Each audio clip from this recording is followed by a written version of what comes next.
You're listening to Financial Advisor Marketing, the best show on the planet for financial advisors who want to get more clients without all the stress. You're about to get the real scoop on everything from lead generation to closing the deal. James is the founder of theadvisorcoach.com, where you can find an entire suite of products designed to help financial advisors grow their businesses more rapidly than ever before. Now, here is your host, James Pollard. Here's something interesting I learned recently.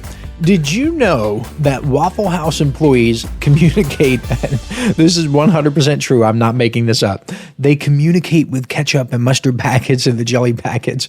Their employees are instructed to place condiments and ingredients on each plate as the order is called.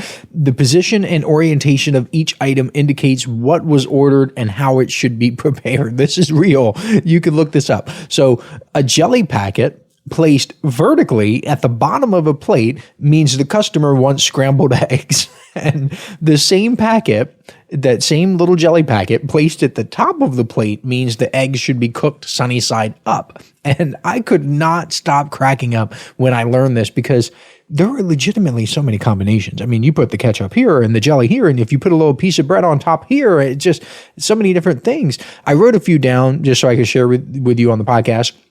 And check this out. A jelly packet on top of a mustard packet means the customer wants an extra egg. I mean, of course it does. What else would it mean?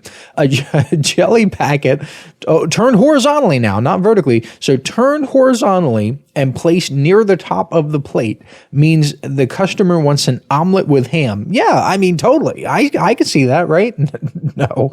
I know this is so hard to believe if you've never heard of it before, but they have this elaborate communication system. And you know what? Good for them. If it works, it works. I don't even care as long as I get my waffles. Look, I love me some Waffle House. I don't even care that I might witness a fight or see an employee catch a chair to the head. I'm just there to get them scattered, covered, and smothered, if you know what I mean. I bring that up to show you that your systems don't need to be fancy. You just need to get off your butt and create something. Maybe in your client meeting, you grab a plate and put a jelly packet and a ketchup packet on it and slide it over. That your client be like, what does this mean? Oh, it means that your fees are increasing. So, yeah, something to think about for this week. But this week's episode is not about Waffle House. It's about one of my favorite words in the entire English language. It's a wonderful word, and that word is deference. Ooh, what a beautiful word. Let me say it again.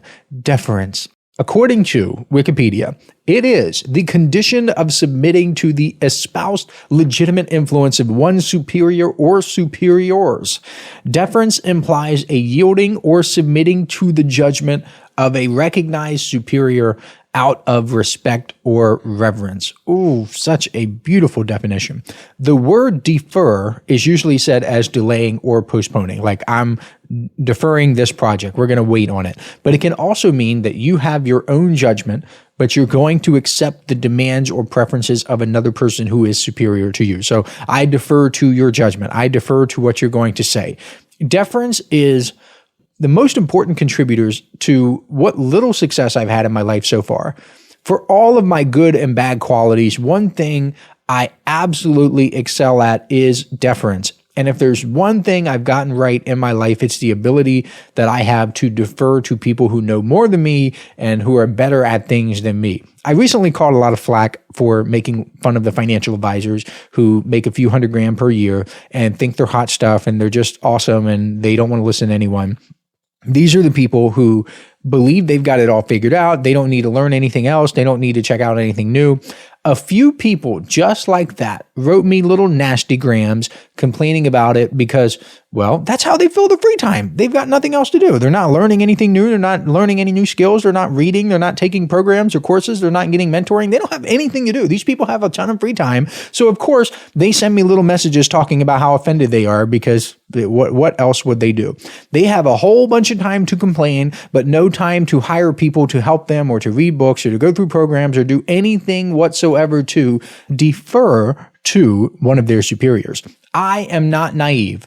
There are so many people out there who are way better than I am at so many different things, and I want to learn from them because guess what? You can get better at multiple things. I don't know if you know this or not, but you can get better at multiple things. The copywriter I study, the one that I love the most, he made so much money from direct mail that he had to hire people just to cash all of his checks. He had full-time employees that didn't do anything else except cash the checks. At one point, he was mailing 700,000 pieces per month. I don't even know if I've crossed 700,000 in my career yet. Maybe I'm already there for the people that I've helped, but speaking personally, I don't think I'm anywhere near 700,000. So if he was mailing 700,000 pieces a month, then maybe, just maybe, he knows something I don't know. Do you think it would be smart of me to defer to his wisdom?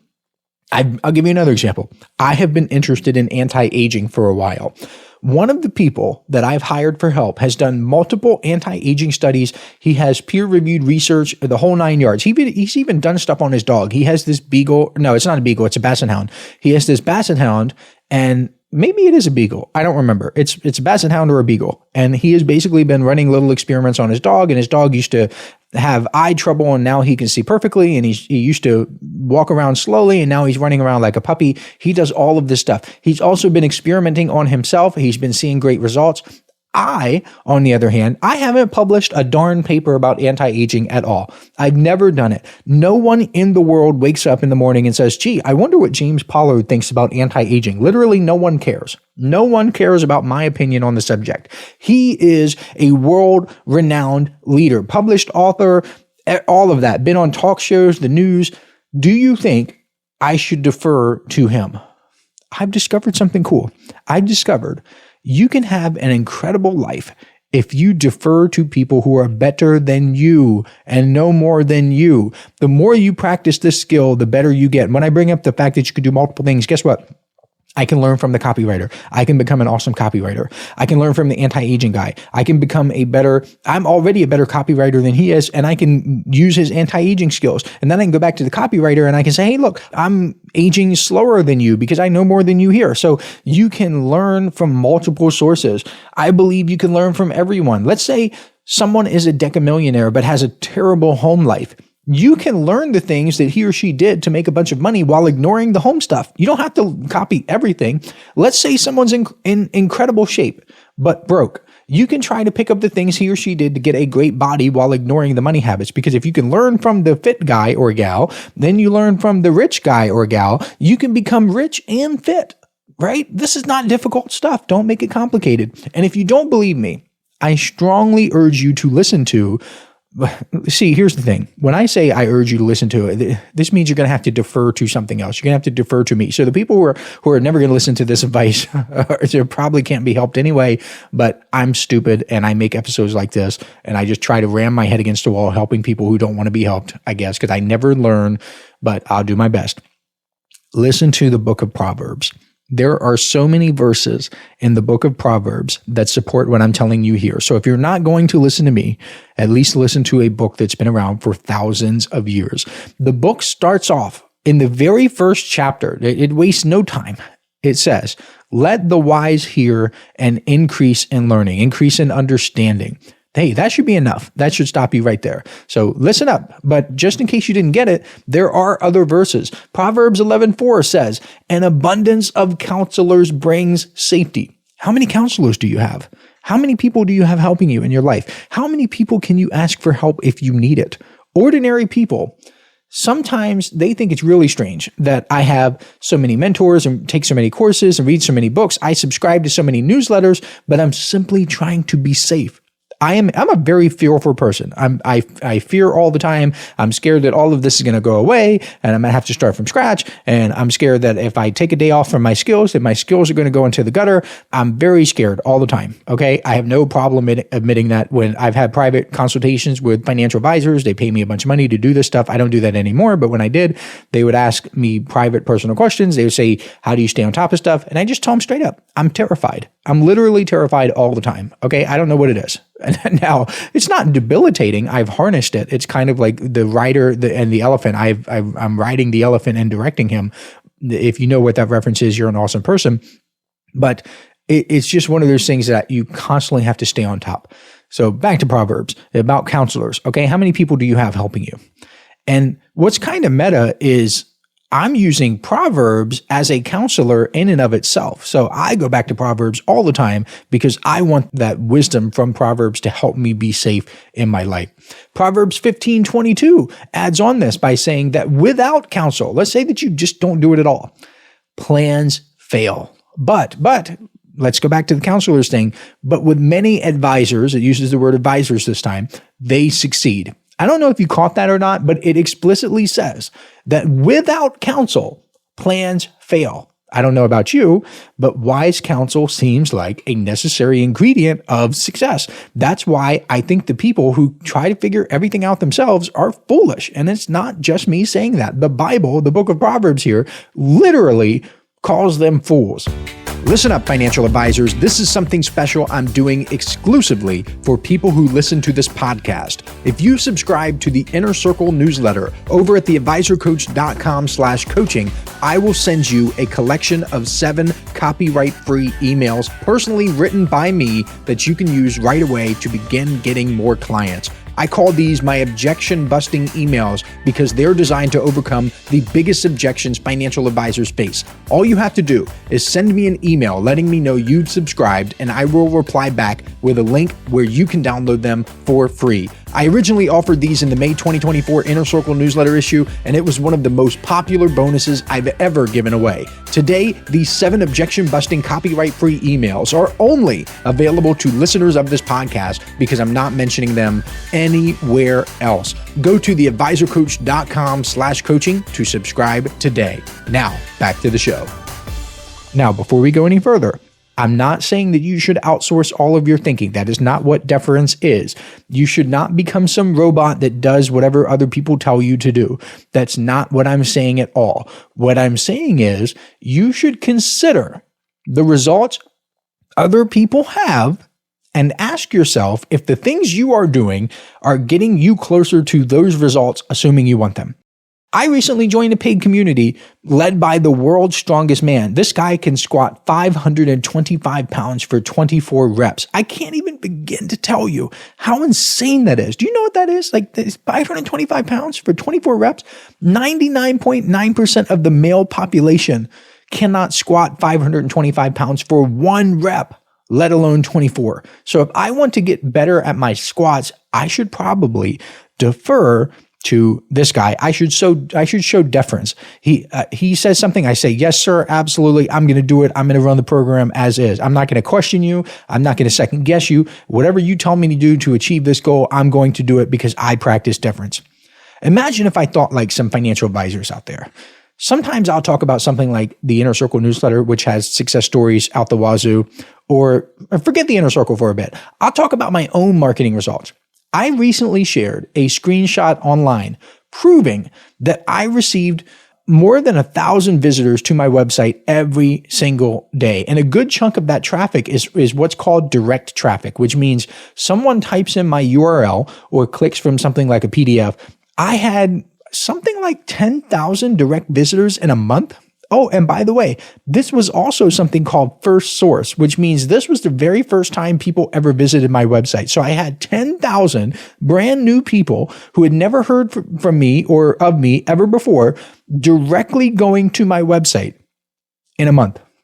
How much website traffic does the average financial advisor website get? A few hundred, a few thousand, maybe. I put up proof that I got 10,000 people typing in my URL and going directly to my website. If you are a financial advisor who wants to get more visitors to your website, then maybe you should defer to the stuff that I know how to do. If I am getting better results than you, you should probably listen to me. Back to Proverbs. Proverbs 12:15 says this way better than I ever could. And I quote, "The way of a fool," calls you fools if you're not listening to counsel, "the way of a fool is right in his own eyes, but a wise man listens to advice." This is so true. In my experience, there exists this gravitational pull that ruins otherwise capable professionals, which is the urge they have to seal themselves off inside of their own certainty. Here's something to think about. The fool in Proverbs, when you see that word, that fool isn't stupid. He doesn't have a mental deficiency. He doesn't lack actual mental capacity or processing power. There's nothing wrong with his brain, okay? He's just self-sealed. He's too dependent on himself. He thinks that his reasoning is sufficient and his perspective is complete. The wise person, on the other hand, is not necessarily smarter than the fool in terms of, again, mental processing power and capacity and natural ability to think. Like their minds, their brains work in the same way and they have the same potential. But the wise person is more permeable. The wise person is willing to accept outside advice. The wise person is weighing competent voices more heavily than his or her own beliefs and preferences. Do you get that? So the word listens is not passive. It is operational. It's an operational verb. Listening means you are doing something. It means you change your behavior. You identify someone who has the outcomes you want, and you weigh that person's counsel more heavily than your preferences, what you think is right. Then you run the play or plays as written before you put your spin on them. Doing that has made me more money than any hack or trick I've ever shared on social media. It has made my life better. It's made my family life better, my health better. It's made my productivity better. You're not going to get this advice anywhere else. Most people don't actually listen. They just sample. They act like they're just listening. I don't know. They want the social clout that comes from pretending that they're listening. And when they do quote unquote listen, they cut the dosage in half. They swap ingredients, then they blame the recipe when the cake fails, okay? That's not listening. When you listen, you suspend your cleverness. I know you're smart. I know you can do things on your own, but just wait a little bit. Don't change what the person tells you to do on the first day. Just do the darn stuff. Just follow directions. I like to think that I've mellowed out over the past few years. I used to be a lot more aggressive with financial advisors. I used to be like foot on the gas, go, go, go, nonstop, go hard. And I used to be really aggressive with advisors who would ask for my help. And one of the questions I would ask is, how's that working out for you? A financial advisor would come to me with all of these excuses about how something is too expensive or how they can figure things out themselves and all this nonsense. I would just smile and ask, how is that working out for you?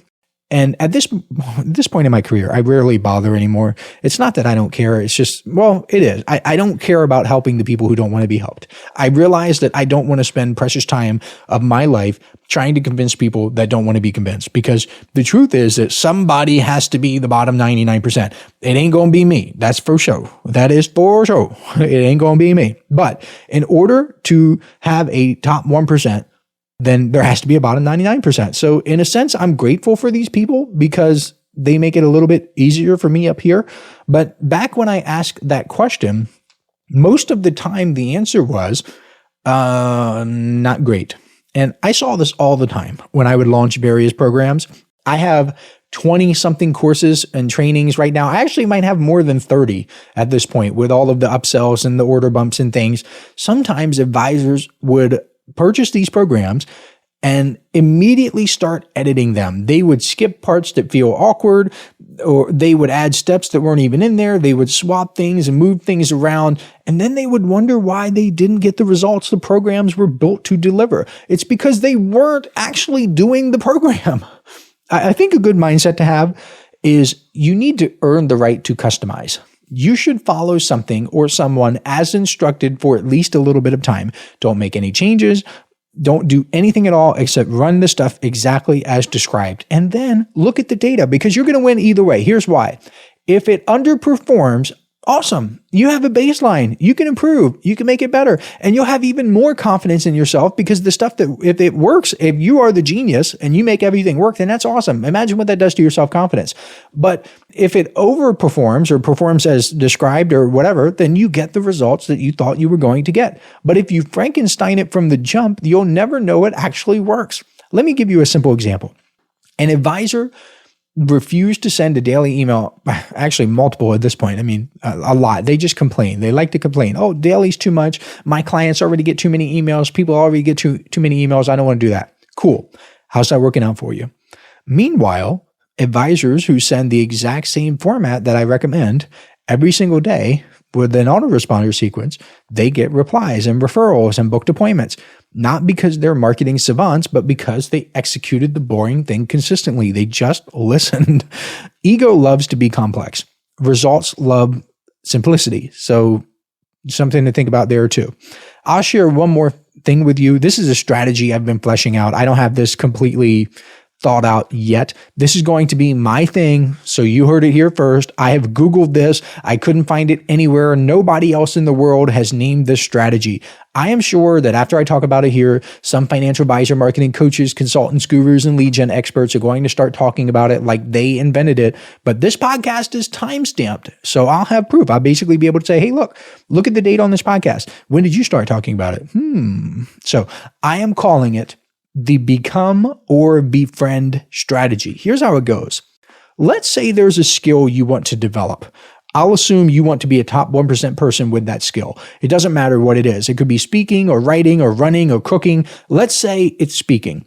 If you cannot become a top 1% speaker through your own efforts, then you need to befriend a person who is. This works extremely well for financial advisors. And it doesn't mean you have to be the one gaining the skill either. That's the become part. You can become a great marketer. You can become a great speaker.